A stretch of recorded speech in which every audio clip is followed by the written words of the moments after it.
no quadro de celebração de 200 anos de Reino Holandês, apresentar a oportunidade para organizar diferentes conferências, atividades e intercâmbio. Uma conferência que está captando bastante atenção é Kingdom Youth Parliament, que está começando oficialmente a chamar-se ainda com a presença de Sua Alteza Real Princesa Beatriz na St. Martin. De cada país partner do Reino, esta Holanda, Isla Nambes, Corsau, St. Martin e Aruba tem um time de 10 pessoas, incluindo 9 participantes e um embaixador, team captain. Cada time tem um coach que deve acercar para a organização da conferência para tomar seu encargo e preparação e guia de jovens para que o debate não tome lugar em idioma holandês e inglês. Team Aruba está na St. Martin fora de Sabracaba, tomando algum dia para aclimatizar na isla e o ambiente.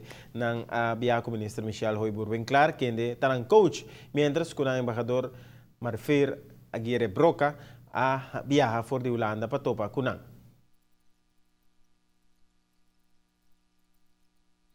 Estou desde março preparando, tenho agora e ainda não estou preparando mentalmente, porque nunca nos porta suficiente preparar.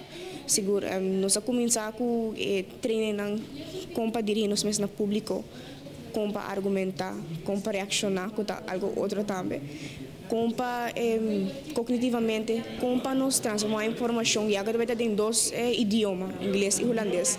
Como nós fazemos com essa aqui, então nós temos reino que está diverso, tem diversidade, mas tem inglês e holandês. Como nós fazemos com essa aqui, com o idioma, e como nós expressamos mesmo, dirigir o público e mira, tudo isso que é importante e é tópico, é relevância, e pensa crítico e absorver informação e também respeitar e sim a com a diferença de opinião e cultura que tem no Reino. Nós começamos a preparar par de 2-3 anos para nós vai St. Martin para competir com o debate e nós vai vários workshops com nossa parte bem com nós como mas debate com papi com outra gente.